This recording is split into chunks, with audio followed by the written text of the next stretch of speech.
Hi guys, so like I said, we're going to look at the different sources of income that you can use to qualify for a mortgage.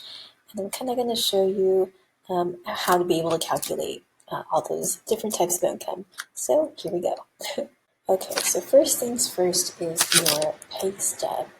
And basically we kind of look at the pay period of which you have filed your pay stub. And so over here, as we can see, it's for about a week.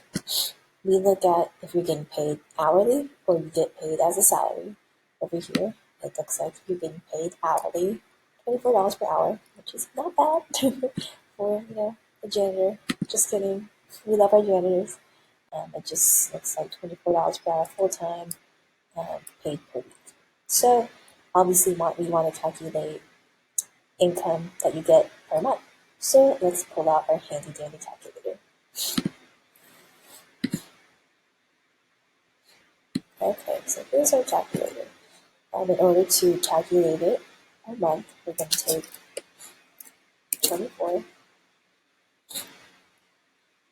times 40 hours a week, right? And there's 52 weeks in a year, right? That's 52. Okay, so that's how much you make an entire year, by 12. And that's how much is made per month. So and how to be able to calculate your income for the month. And next, we're going to look at income if you get paid as a 1099 as independent contractor. So, as you can see, we usually look at the non-employee compensation. And over here, it looks like 4,567. All we're going to do is just take 4,567 divided by 12, and that's 380 per month. Wow, that's very little. But, oh well. So now the next set of documents that reflect income are usually also reflected in your tax returns. So, for example, you can be able to see your W-2 income and if you have a business, Schedule C income, or if you have Social Security or any sort of retirement or pension, that's also listed on the tax returns. So, here's your Social Security awards letter if you get Social Security benefit.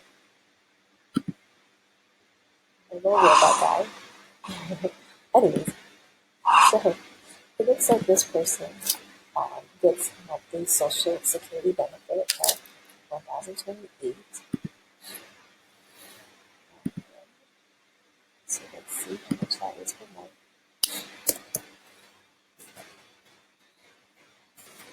It's about $85.67 per month for Social Security. So that's how you are able to calculate that.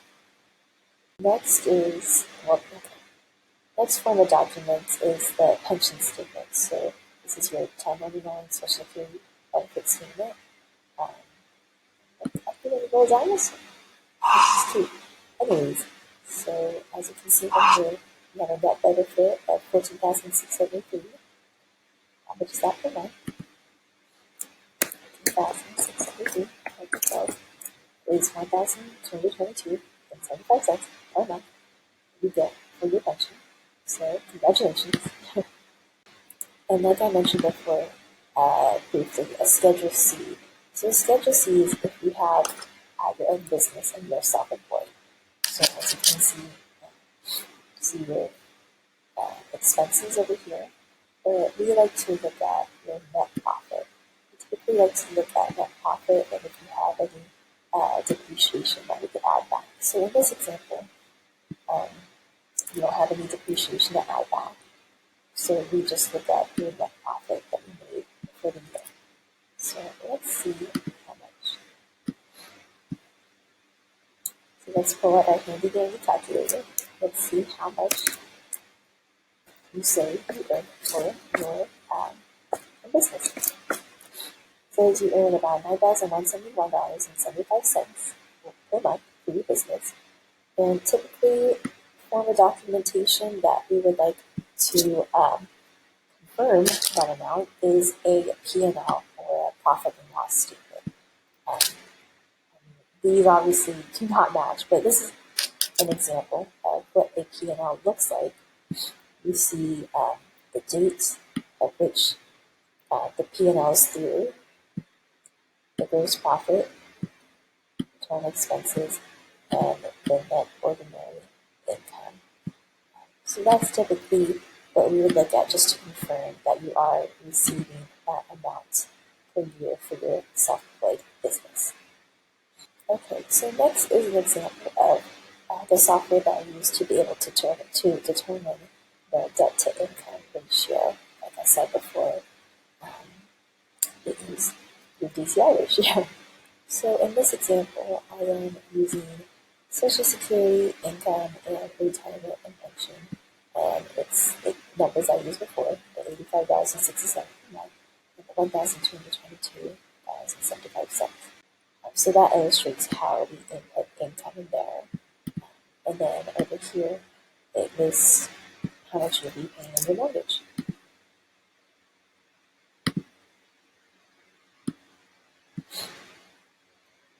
Okay, so in this example, I'm going to show you how we can be able to consolidate debt in case your ratios don't work. So in this case, we see that our debt to income ratio is 50.9. How did I get 50.9? Good question, Dana.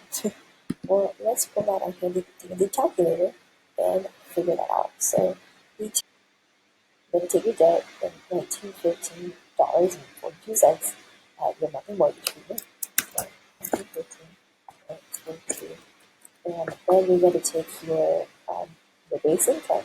Remember, that's the pay stub, that monthly income that you get from your job, and divide that. And you see you get the 46.04%, which is the ratio over here. So, Gemini, you're still not answering. How are we not getting the 50.90? Well, let me switch over here to tell you why. Well, it's because it's calculating not just the monthly mortgage payment, it's also calculating your liabilities. And for this example, we had that we were paying off our 3 mortgages, but we were leaving our 2 credit cards. So we look at our monthly mortgage payment for the 2 credit cards, which is 108 and 94, and then we add that to our calculations. So it's 108 plus 94. Go back here, and we take our monthly mortgage payment, which is the 1915.42, that equals the that, divided by your income, which is 4,960. And there you go. That is how that 50.9% comes out. But do you know you need a below 50 ratio in order to qualify? Yes, you are right about that. So what we do as elders, we play with numbers a lot. So now I'm going to switch over to this slide to show how we consolidate debt in order to make the ratios work. And so, as you can see, I had already done that on this screen. I have that we're paying off one of the credit cards as well as the 3 different mortgages. So when we pay it off, that means our ratios are lower. According to my calculations, we have to pay off the credit card, which is $94 per month. And then we're going to take our monthly mortgage payment, which is the 1915.42,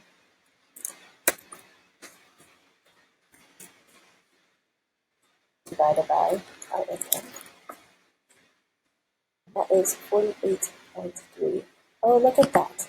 We get a 48.3 ratio. So it looks like now we qualify. We just gotta pay off 3 mortgages and a credit card. Can we do it? Well, that's up to you to decide.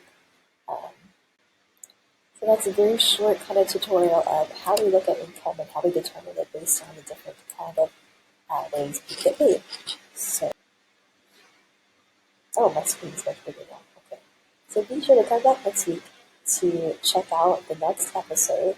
And what that looks like, it's going to be how to read your loan estimate. So it's going to be a pretty important video because that's how you determine what you have to pay for your mortgage. So that's all for that. All right. Thanks, guys.